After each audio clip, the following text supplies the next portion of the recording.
এক ব্যক্তি 5% সুদের হারে 1,000 টাকা জমা রাখলেন। যদি প্রত্যেক 10 বছর পর সুদ আসলের সাথে যুক্ত হয়ে যায়, তবে কত বছরে সুদ আসলে 2,000 টাকা তিনি পাবেন, এটা জানতে চাইছে। তাহলে দেখো, 1,000 টাকা জমা রেখেছেন 5% হারে।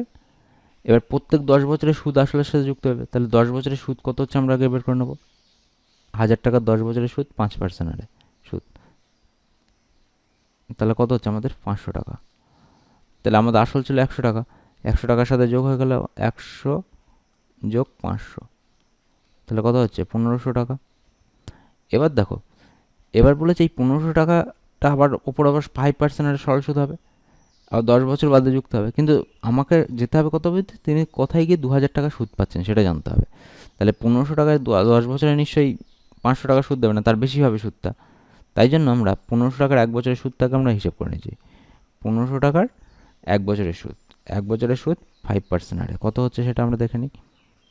5×15=75, 75 টাকা সুদ।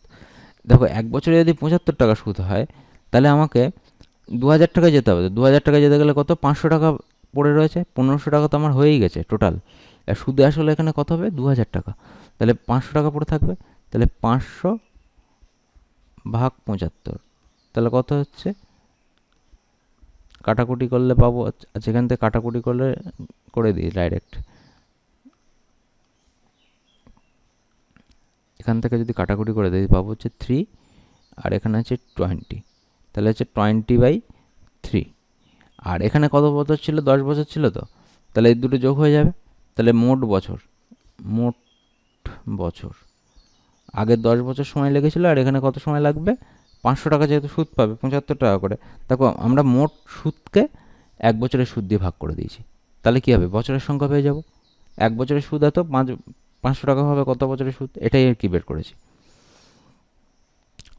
500 টাকা যে ক বছরের সুদ হয়, এটা মানে হচ্ছে এইটা।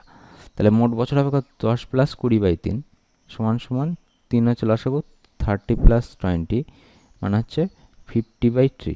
এটাকে ভাগ করে দিলাম 50, 3 একে 3, 20, 3×6=18, 2 হচ্ছে পড়ে থাকছে। তাহলে এখানে যে 16×2=3 বছর, তাহলে অ্যান্সার হবে কত আমাদের, 16×2=3, এটা 13 নয়, এটা 3।